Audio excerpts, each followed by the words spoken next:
नमस्कार शेतकरी मित्रांनो, महा आय डीवरती तुम्ही ज्यावेळेस महा आय डी प्रोफाईल बनवता तेव्हा तिथं तुम्हाला 12 अंकी फार्म आय डी विचारलं जातो.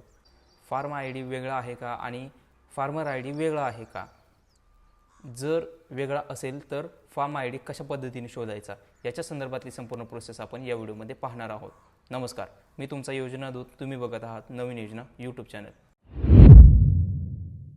फार्मर आय डी हा 11 अंकी असतो आणि हा एका शेतकऱ्याला एकच आय डी असतो, म्हणजे एकच नंबर असतो. पण फार्म आय डी हा वेगळा असतो. फार्म आय डी म्हणजे काय, तुमची जी पण शेती आहे, जे क्षेत्र आहे, जो प्लॉट आहे, त्या प्रत्येक प्लॉटला वेगवेगळा फार्म आय डी असतो. आता फार्म आय डी 12 अंकी असतो, जो MH पासून स्टार्ट असतो, आणि फार्मर आय डी असतो तो 11 अंकी असतो. फार्म आय डी काढण्यासाठी लिंक डायरेक्टली डिस्क्रिप्शनमध्ये दिलेली, त्याच्यावरती क्लिक करून पुढे यायचं आहे. आता ॲग्रीस्टॅकवरती आल्यानंतर या ठिकाणी तुम्हाला तुमचा मोबाईल नंबर, पासवर्ड, कॅप्चा टाकायचा आहे आणि OTP जनरेट करायचा. OTP व्हॅलिडेट करून पुढे यायचं आहे. इथं होम स्क्रीनला ॲग्रीस्टॅकवरती आल्यानंतर तुम्ही बघू शकताय.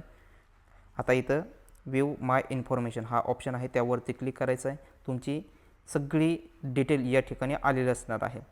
ठीक आहे. आता या ठिकाणी तुम्हाला ही तुमची इन्फॉर्मेशन बघू शकताय. सगळी इकडं फक्त स्क्रोल करत जायचं आहे आणि व्ह्यू क्रॉप सर्वे हा जो ऑप्शन आहे याच्यावरती तुम्हाला क्लिक करायचं आहे. आता या ठिकाणी तुमचं क्रॉप सर्वेचं सगळी डिटेल येणार आहे.